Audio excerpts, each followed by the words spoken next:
Ubiest of the tubiest, the best YouTube subscribers on the planet. That's you. And I'm 50 plus. And wait, I was supposed to have a code name? Yeah. What's your code name? I don't know. We didn't. I don't think we established one yet. What's your code name to be? Tall guy, maybe. There you go. So how's it going, Mr. Tall Guy? You know what? It's going pretty good. It is. Yeah. It is. You know, it's been a long time since I did an interview video, and I normally do that like on the first or second day. But you've been with me. What's it? This is the second week now. Yeah. Yeah. Well, week. Today is Tuesday. I think you got on a. Did you get on a Wednesday? Yeah. It was a Wednesday, and so tomorrow will start week 2. Yeah.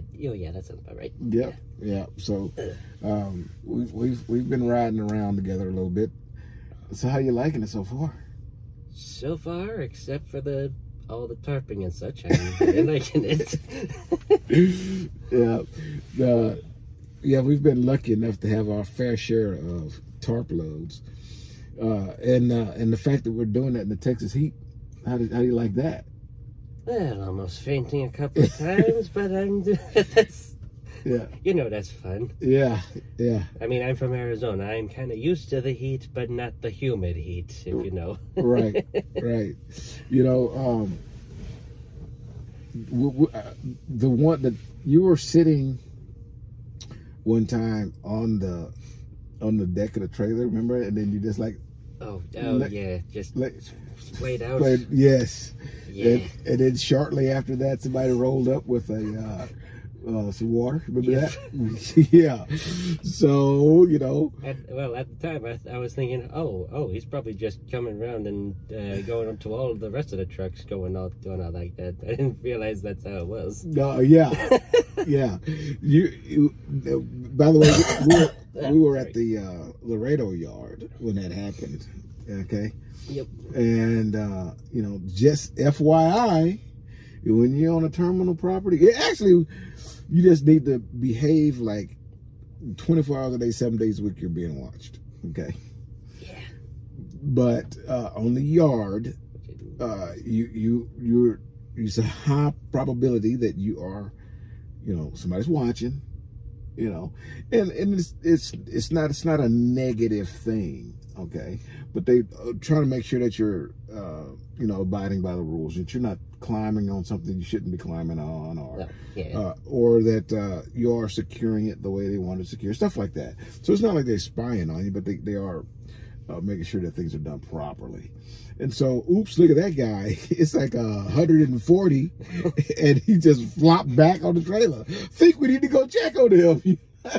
You're right. Flopped back on the trailer, barely breathing. Right. Yeah. Okay, so you remember I think we were getting, it may have been aluminum load. I can't remember exactly. I think it was that aluminum load. But a guy, no, we were getting unloaded, and we were untarping, and then the guy rolled up on a forklift and said, hey, you guys can take your time. I'm here all day. You don't remember it because you was like struggling to stand up. Okay. But he saw you. Somebody saw you because that guy came. He had driven off. He showed us where to stop. He'd driven off, but he came right back later, right after you looked like you was about to pass out again, and he came right back and said to me, hey, if you guys need to take a break, you can be here. I'm here all day. You don't have to rush because it's hot out here. That was code for, if you pass out here, it's not going to be good because they saw you, you know. And it's the same thing, man. You know, no matter where you are, you know, it's cameras all over the place, and somebody is monitoring that, you know, for a reason. You know, but, you know, if you ever get, you know, and we've had no problems, you know, you get how you just come inside the truck and... and get some water. Get some water, you know, we have electrolytes up there, you know, You know, you can feel it. There's no sense in you know, harming yourself, passing out, and all that kind of stuff. Trying to just take a break. You got to. Not a problem. Oh, you know, yeah. somebody gonna tell you to take a break. Though they gonna shut you down. They're gonna say, "Nah, bro, you can't." You know, we're gonna sit here while you take your break, and then worse, we'll make you take another one because they ain't gonna let you pass out on their property. You know, it's not gonna be fun. You know, but it'll take a whole bunch of time chunk out of everyone's day. But you know what takes a longer time?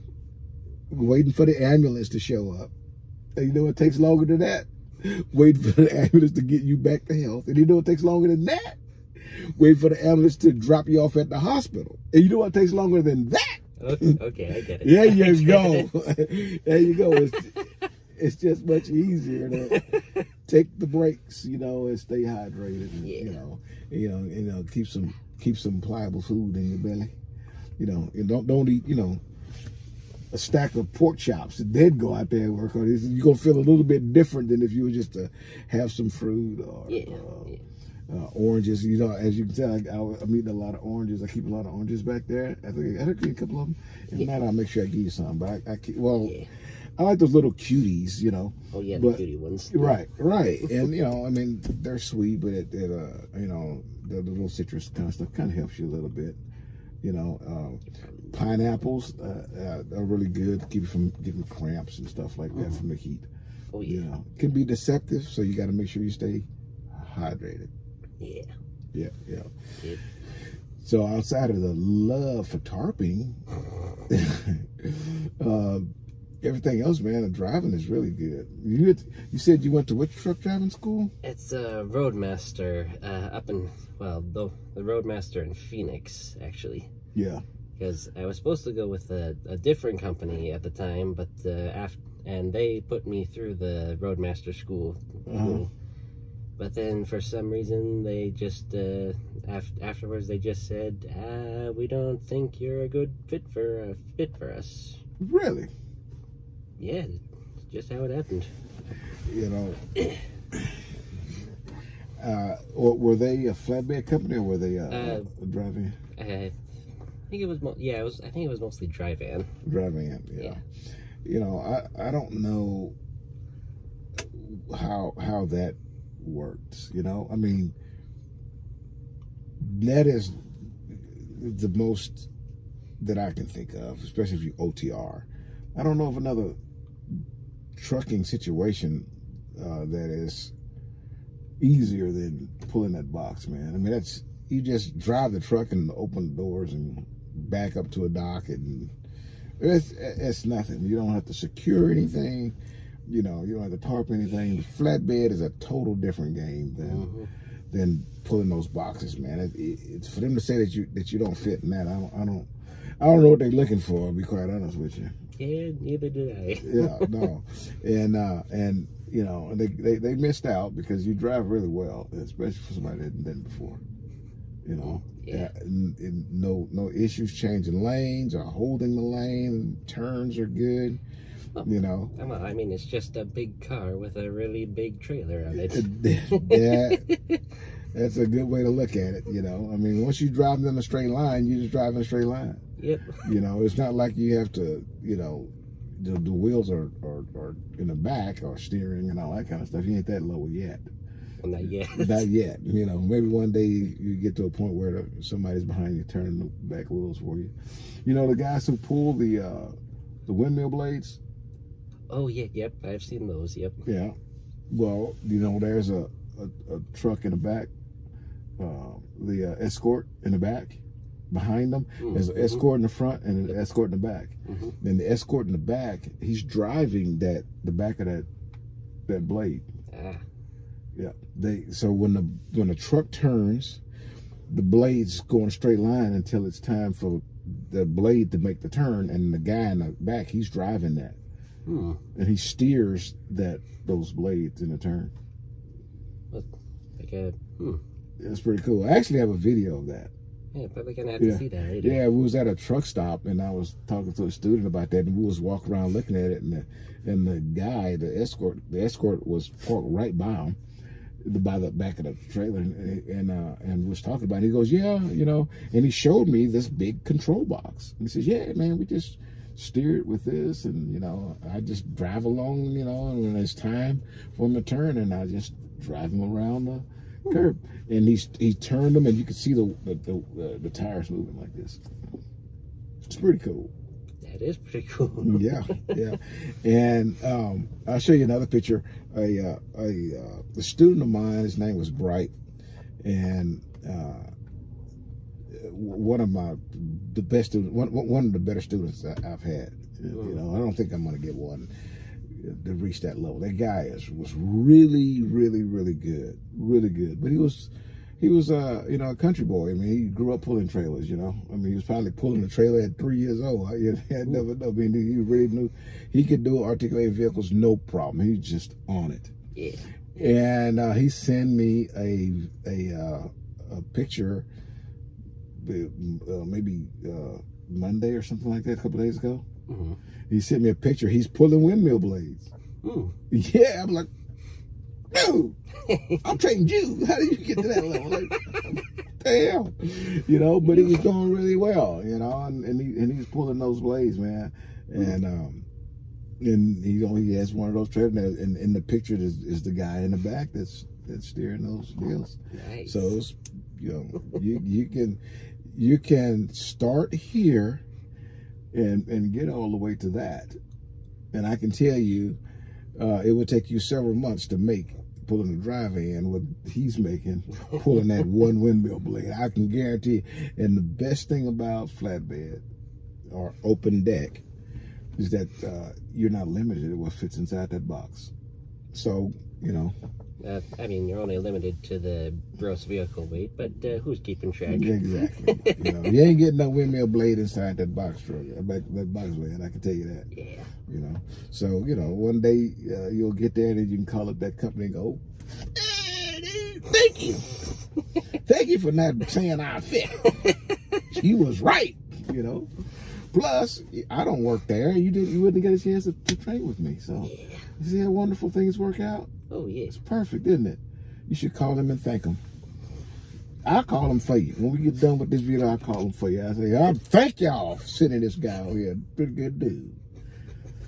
When you got going here, let's say you was in orientation, and throughout the orientation process, did you think, man, this is going to be a challenge? Anything about what you experienced there was like, man, this might be a challenge? Well, I mean, anything that we went onto the flap, anything just securing down everything. I mean, during orientation, they basically say this is basically the most work you're going to be doing throughout the entirety of the rest of the flatbed thing. It's just basically, instead of it's probably not an equal comparison, but this is what they said. That's like 3 loads per week, but at orientation you're doing 19 loads that week.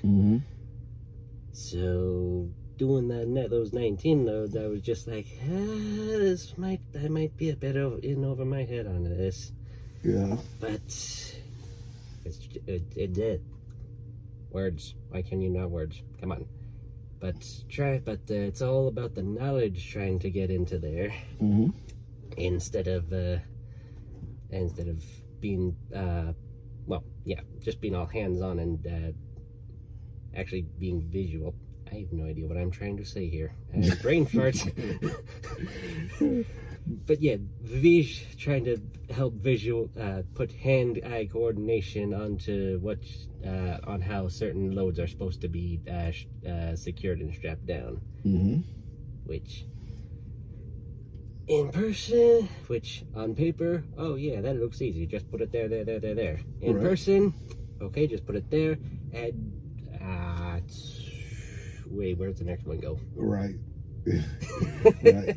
Now. Yeah. So. But other than that, I think. But yeah. Other than that, that was probably the only point I was thinking. Yeah, this might be a bit too much. Well, whenever we secure loads, You see how we do it. I go out, and then I set up one side of the trailers. I set all of the straps where they should be, and then you just kind of take a look at it, and then where you're going to fill in now, it's got to be opposite, right? So now we just go set them all out on the other side, and then throw them, and tuck them through the rub rail before you start winding them up, and then take a look at it. It should look like it makes sense. Yeah. So without the pressure of being wrong, doing it wrong in a classroom setting, when you take that part away, that's being on a truck, with a trainer that's not, being a ass. But with me, we just lay it out, take a look at it. There's no pressure. If it's not right, we just go and fix it. That's it. It's not a big deal. Yeah. But lay it out to where it looks right, and then throw them.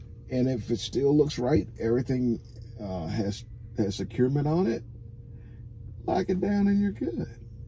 Yep.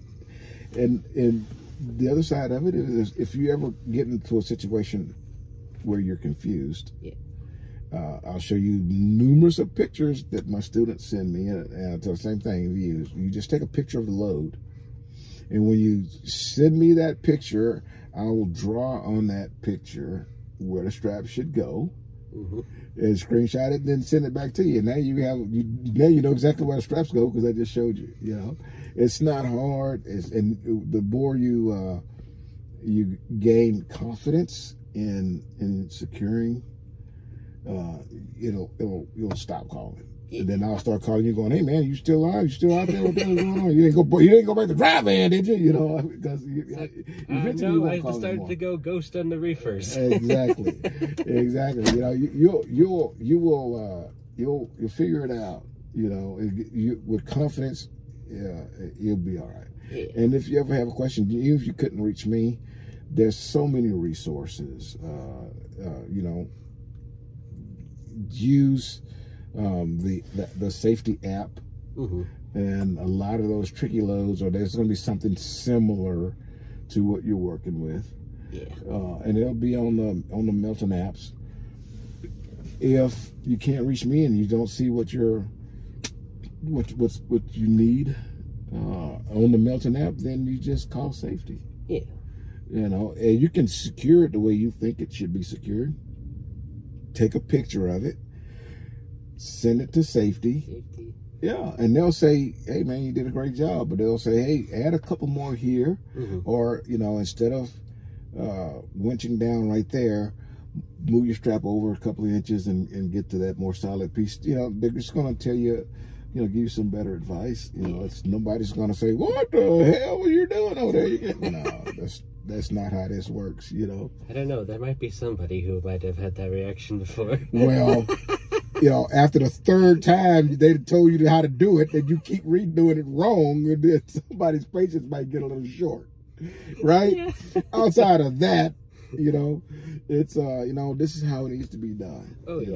And the chances of somebody coming at you kind of sideways, it ain't that good. If you it's like everybody like you, man. Everybody work down there. They all been homeschooled like you. They all docile people. When I first went in there, when I first was hired there, and I walked into the Tulsa building. The first time I was at the Tulsa building, I walked in and I went to that little restaurant area, the kitchen area. Okay, and it's called Fuel. It's right by would they take y'all to get to look at the store? Nope. They take you. They didn't like you, but they didn't like the whole class. Yeah, probably y'all must be all crazy, all y'all. But I walked in, man, and everybody was like, "Hi," and, they almost was skipping. And I was like, "What's wrong with these people?